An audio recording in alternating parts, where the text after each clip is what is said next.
네, 오늘 금요가정 기도회 우리 동참하신 모든 지체들 축복합니다. 오늘도 우리를 만나주시고 응답하실 주님께 우리의 모든 것을 드리면서 우리 합심해서 우리 기도합시다. 우리 임재를 위해서 주님 우리 가정에 임재하셔서 우리 예배를 받으시고 기도에 응답하소서. 우리 간절한 마음으로 기도합니다.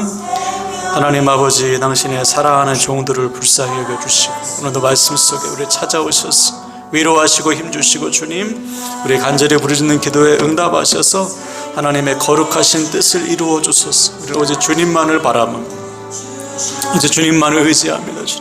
이 시간 우리를 회복하시고 함께하시고 새롭게 하소서. 아버지 주님 사랑합니다. 아버지 감사합니다. 도와주시고 역사하여 주시옵소서. 아버지 감사합니다. 아버지 하나님 아버지, 오늘 말씀을 통해 아버지 우리가 주님을 만나길 원하고 또 부르짖는 기도를 통해 주의 음성 듣길 원하고 주의 위로함, 주께서 주시는 새 힘을 누리길 원합니다. 이 시간 함께 예배하는 모든 지체들 가정마다 임재하셔서 하늘의 신령한 은혜를 부어주시고 부르짖는 기도를 통해 하나님의 거룩하신 뜻을 이루어 주시옵소서. 감사드리며 예수님의 이름으로 기도하옵나이다. 아멘. 아멘. 네, 오늘은 디모데전서 3장, 신약성경 디모데전서 3장 8절에서 10절까지 보겠습니다.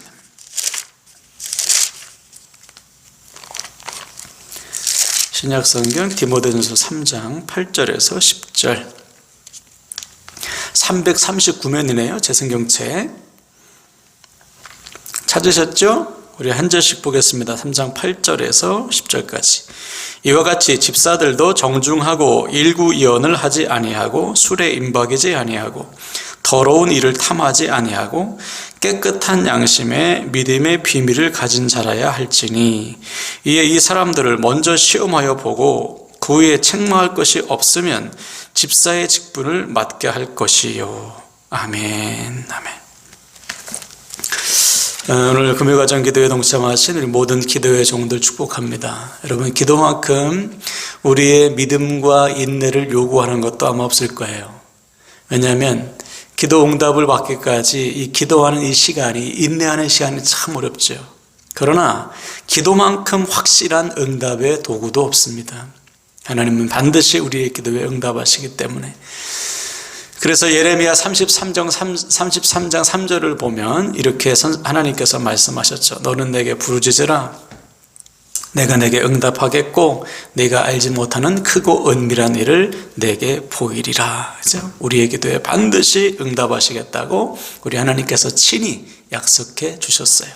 그러므로 사랑하는 여러분, 오늘도 확신과 소망 가지고요, 기도에 힘쓰는, 그래서 반드시 하나님께서 주시는 응답을 누리는 우리 함께하는 그 모든 지체와 가정들 되시기를 주님의 이름으로 간절히 축원을 드립니다. 아멘. 오늘은 성령의 사람 109번째 주제로 수준 높은 믿음에 대한 말씀을 나누겠어요. 우리의 믿음은 반드시 자라야 됩니다. 그죠? 우리의 믿음은 머물러서는 안 돼요. 반드시 자라고 그 목표는 바로 예수 그리스도. 즉 예수 그리스도의 장성한 분량에 이르기까지 우리는 성장하고 성숙해야 돼요. 그 이유는 그래야지만 나 안엔 다른 누군가를 돌보고 섬길 수 있기 때문이죠. 성경에 보면 수준 낮은 믿음과 수준 높은 믿음을 구분해서 기록하고 있어요. 수준 낮은 믿음들의 특징이 뭐냐? 고린도전서 3장에 보니까요, 육신의 정욕을 따릅니다. 서로 시기하고 분쟁해요. 실제로 고린도 교회는 파가 4파로 나눴지 않습니까? 바울파, 게바파, 아볼로파, 그리스도파. 또 서로의 은사를 가지고 자랑하면서 딴 사람의 믿음을 정죄해요. 이 어린아이의 믿음, 이 수준 낮은 믿음이죠.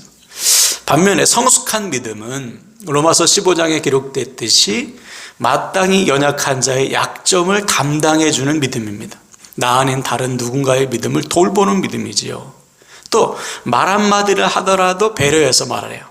그래서 선을 이루고 덕을 세우는 언행을 위해서 힘쓰는 믿음, 이 성숙한 믿음.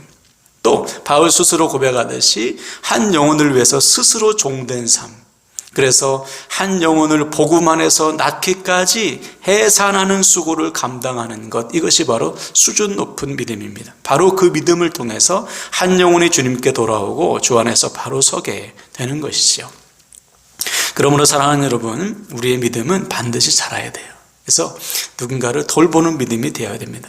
그러기 위해서는 지금 우리의 믿음을 아주 솔직하게 점검해야 돼요. 나의 믿음은 수준 낮은 믿음인가, 수준 높은 믿음인가. 그래서 반드시 우리의 믿음이 주님을 닮아가는 성장하고 성숙하는 믿음이 되어야 합니다.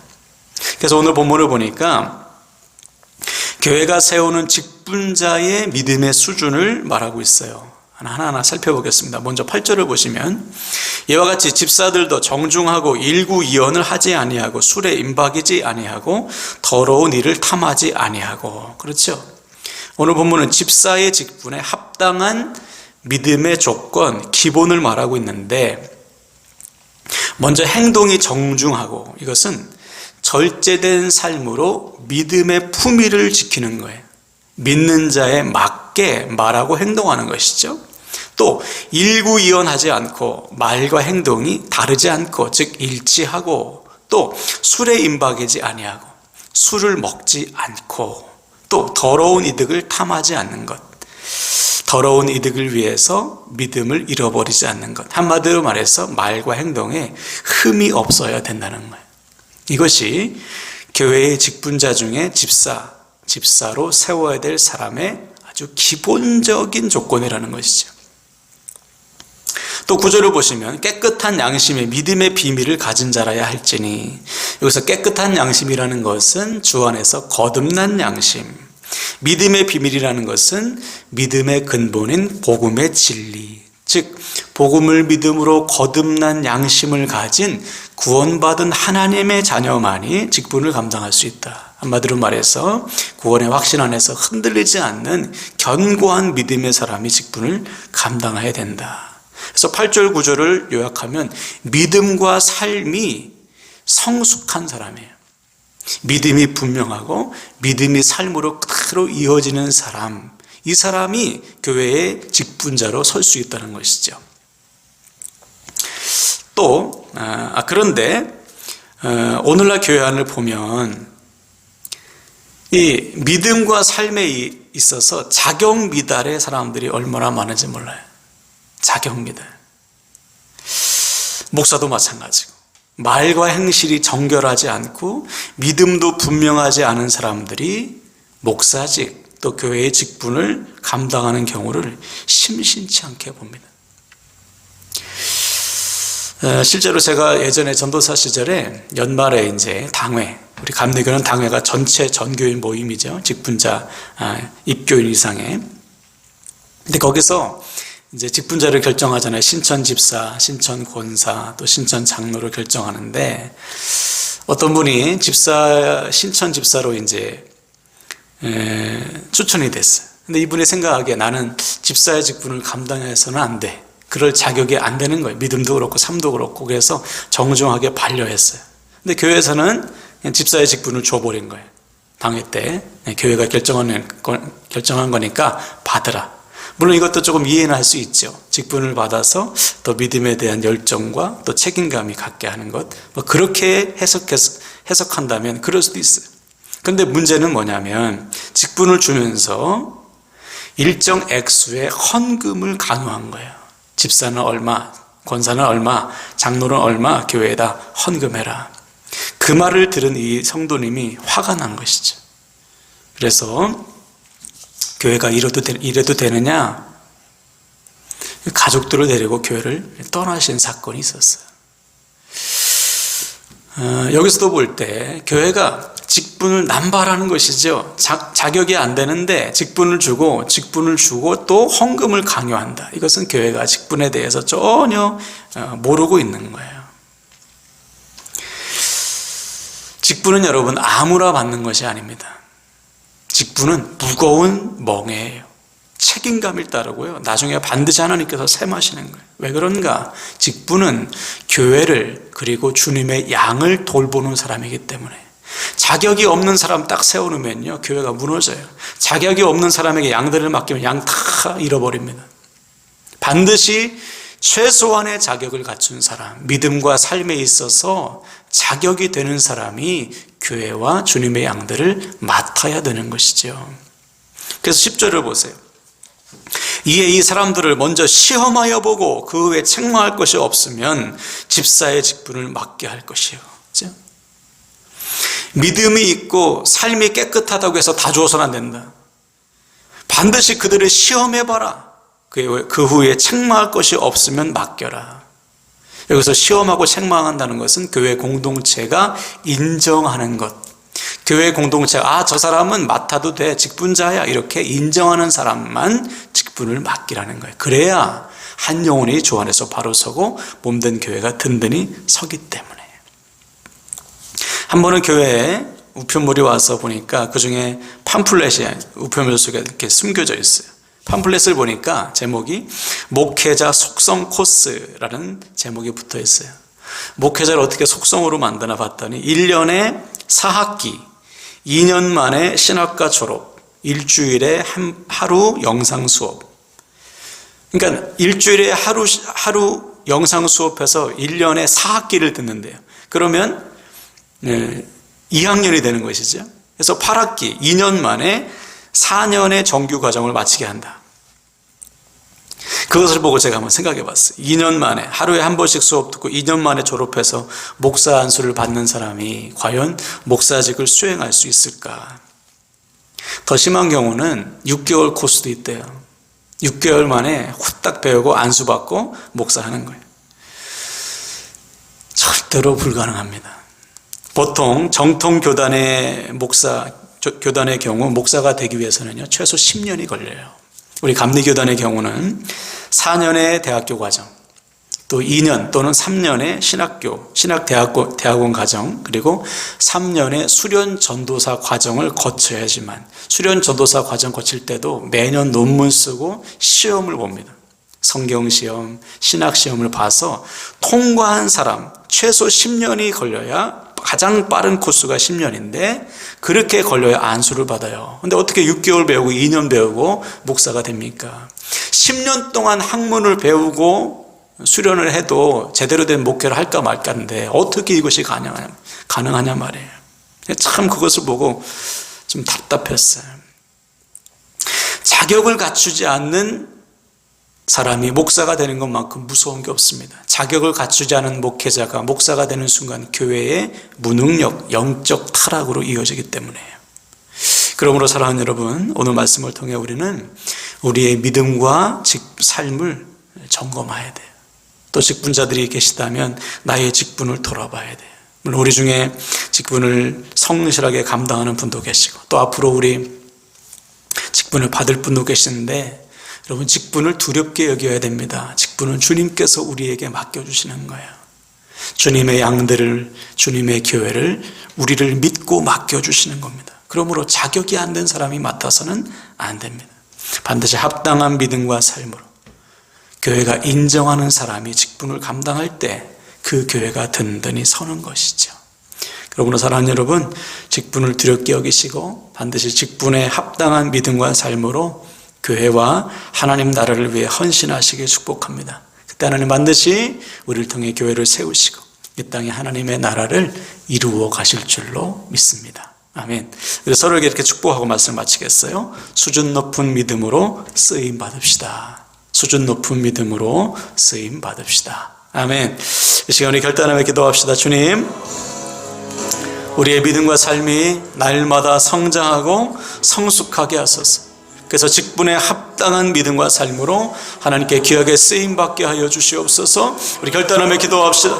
하나님 아버지 도와주시고 인도하소서. 우리 가운데 역사하시고 인도하소서. 우리가 믿음과 삶이 아버지 합당하게 원합니다. 직분에 합당하고 아버지 부르심에 합당한 삶을 살아서 우리 주님께 영광 돌리고 아버지 쓰임받는 인생이 되길 원하며, 사랑하는 지체들 한 사람 한 사람 믿음과 삶에 있어서 아버지 합당한 삶을 살게 하소서. 우리 사랑하는 직분자들 하나님 아버지 믿음과 삶에 합당하여서 모든 사람이 인정할 만한 믿음으로 아버지께 영광 돌리고 쓰임받는 복을 누릴 수 있도록 주님께서 도와주소서. 우리에게 주님의 양들을 맡기시고 주님의 몸대를 맡기셨습니다. 주여 몸된 교회를 맡기셨사오니 아버지 순종하고 헌신하여 쓰임받기에 부족함이 없는 당신의 귀한 종들 되게 하여 주시옵소서. 아버지 주님 사랑합니다. 도와주시고 역사하여 주시옵소서. 우리를 사용하여 주시옵소서. 아버지 감사합니다. 도와주시옵소서. 아버지 하나님 감사합니다. 이 시간에 우리 합심해서 기도할 때요, 우리 첫 번째 우리 가정의 부흥과 회복을 위해서 기도합시다. 하나님 우리 가정을 회복하시고 우리 가정을 부흥케 하여 주소서. 주 안에서 아버지 합력하여 선을 이루는 가정 되게 하여 주시옵소서. 우리 결단하며 기도하실 주여 한번 외쳐 기도합시다. 주여 하나님 아버지, 우리 가정을 통해서 역사하소서. 우리 가정이 하나님 주 안에서 하나 되게 하시고 화목을 이루게 하시고 주 안에서 아버지 합력하여 선을 이루게 하시고 우리 가정의 주 안에서 회복되게 하시고 거룩한 부흥이 일어나게 하소서. 우리 가정을 사랑하시는 주여, 우리 가정을 통해서 일하소서. 우리 가정을 다스려 주시고 우리 가정을 통해 주의 영광과 권능이 나타나길 원합니다. 한 영혼도 빠짐없이 우리 사랑하는 가족들이 주님을 만나게 하시고 주여 주 앞에 헌신하여 쓰임받을 수 있도록 주님께서 도와주시고 역사하여 주시옵소서. 아버지 우리 가정을 회복하소서. 아버지 우리 두 번째 가정의 구원과 믿음을 위해서 기도할 때 하나님 가정 다 구원하소서. 다 구원의 복을 받기 원하고 다 믿음이 자라 헌신하여 쓰임받길 원합니다. 우리 가정의 구원과 믿음을 위해서 주여 한번 간절히 부르짖고 기도합시다. 주여 하나님 아버지, 당신의 사랑하는 종들을 불쌍히 여겨주시고 우리 가정을 통해서 아버지 주님의 뜻이 이루어지길 원합니다. 아버지 하나님이여 믿음을 더하여 주시옵소서. 구원의 복을 누리게 도와주시고 아버지 헌신하여 쓰임받을 믿음들이 될 수 있도록 주님께서 도와주 믿음의 성장과 성숙을 이루어가는 우리 가정들 되기를 원합니다. 주께서 붙잡아 주셔서 우리 가정을 통해 일하소서. 우리 가정에 주의 권능과 영광 나타나길 원하오니 하나님이여 도와주시고 함께하여 주시옵소서. 오 나의 아버지 도와주소서. 아버지 우리 세 번째 우리 자녀 세대 부모 세대 서로를 위해서 기도합시다. 하나님 우리 자녀들 반드시 하나님께 헌신하여 쓰임받는 하나님 나라의 다음 세대 되게 하시고 부모된 우리 아버지 지치지 않고 하나님 아버지 하나님 본을 보이고 가정을 세우고 자녀 약함에 있어 부족함이 없도록 필요한 모든 것들을 공급하여 주시옵소서. 우리 자녀 세대 부모 세대 위해서 우리 서로를 축복하며 기도합시다. 주 한번 외치고 기도합니다. 주여 하나님 아버지 도와주시고 인도하소서. 우리 사랑하는 자녀 세대를 붙잡아 주시고 아버지 주의 권능으로 함께 하시고 역사하소서. 연약하고 부족한 저희들입니다. 하나님의 손으로 만져주소서. 도와주소서. 하나님 충만하게 채우소서. 주의 권능과 주의 영광이 이곳에 가득하길 원합니다. 주여 도와주시고 함께 하시고 주님만을 바라봅니다. 주 이름을 부르며 나아갑니다. 우리 가정을 통해서 역사하소서. 우리 자녀 세대 귀하게 사용하소서. 하나님 아버지 우리 가정 자녀들을 쓰시옵소서. 하나님 나라의 다음 세대를 든든히 세워주세요. 아버지 붙잡아 주시옵소서. 우리 부모 세대 흔들리지 않도록 지치지 않도록 주께서 붙잡아 주시고 아버지요 믿음이 흔들리지 않도록 본이 될 수 있도록 주님께서 붙드시고 필요한 모든 것을 공급하소서. 흔들림 없이 세울 수 있도록 주님께서 도와주시고 역사하여 주시옵소서.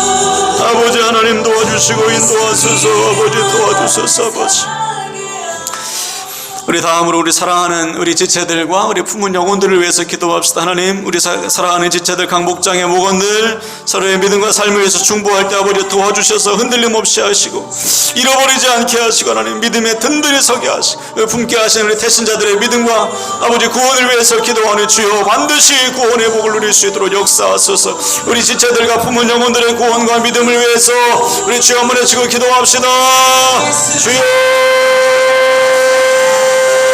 하나님 아버지 주님을 믿습니다. 주님께서 역사하소서. 아버지 사랑하는 우리 목장의 목원들 믿음이 흔들리지 않게 도와주시고 역사하셔서 아버지 나 주님을 체험케 하시고 믿음이 오히려 든든히 자라게 하시고 품게 하신 대신자들을 위해서 기도하니 주여 주께서 붙잡아 주셔서 다 주님께 인도할 수 있도록 주께서 도와주시고 역사하시고 나타내 주소서. 불쌍히 여기시고 함께 하시고 주님을 찬양하며 주님을 경배하며 주의 손으로 붙드시고 역사하시고 아버지께 영광 돌리기에 부족함이 없도록 주의 권능과 능력 함께 하시고 인도하여 주시옵소서. 아버지 하나님 도와주시고 역사하여 주시옵소서. 아버지 우리 마지막으로 자신을 위해서 기도하실 때요 우리 모든 상황의 형편을 주님께 맡기고 올한 하나님께 주신 우리 마음의 소원 우리 간절한 소원을 붙들고 기도할 때 우리 주님 반드시 응답해 주실 줄로 믿습니다. 우리 주여 한번 간절히 외치고 자신을 위해서 기도합시다. 주여 하나님 아버지, 이 시간 우리의 삶을 주님 손에 맡겨드립니다. 우리의 모든 상황을 변화하시는 주님 앞에 우리의 삶을 맡겨드리오니 주께서 붙드시고 역사하여 주시옵소서. 우리 마음에 간절한 소원을 하시죠. 주님께서 소원이여 아버지, 시간 간절히 부르짖는 자라나는 지체들마다 그 소원을 이루어 주소서. 때와 기하는 하나님께 있음을 믿습니다. 확신과 소망 가지고 기도할 때 마음에 아버지 위로함을 주시고 담대함을 주시고 소망을 충만케 하여 주셔서 기도가 멈추지 않도록 우리 주님께서 역사하여 주시옵소서. 아버지, 우리의 기도에 귀를 기울이시는 하나님 아버지, 우리의 모든 형편을 아시는 주님 앞에 우리의 모든 삶을 맡긴 모든 한숨과 눈물과 삶의 문제를 주님 손에 맡겨 드리오니 주여 합력하여 선을 이루소서. 아버지의 뜻을 깨닫게 하시고 주 앞에 겸손하게 하시고 주님의 응답하심을 구하며 날마다 순종하는 당신의 종들 되기를 원합니다. 주여 받으시고 역사하소서. 주님을 의지합니다. 주님께서 일하실 주님을 믿습니다. 하나님 모든 것 함께 하소서. 주님 바라보기에 부족함이 없도록 주께서 받으시고 역사하소서. 연약한 저희들입니다. 하나님의 손으로 만져주소서. 불쌍히 여겨주소서. 우리는 할 수 없을 때 주님을 하실 수가 있사오니 주님만 바라보게 도와주소서. 주님을 의지하며 우리의 삶을 주께서 붙잡아주시고 내게를 붙잡아주시고 아버지께서 함께 해주시면 가능합니다. 아버지, 할 수 없습니다. 우리 사랑자는 하나님 아버지 잡아주시니까 주여서 잡아주소서. 함께하기를 원하소서. 하나님 아버지, 주님만 보게 하소서. 주님만 바라보게 도와주소서. 아버지, 불쌍히 여기시고 인도하소서. 내게다가 부족합니다. 하나님 주님만 붙잡으시고 아버지 떠나신 곳으로 나의 주여 우리의 몸에 떠나신 곳으로 쓰러져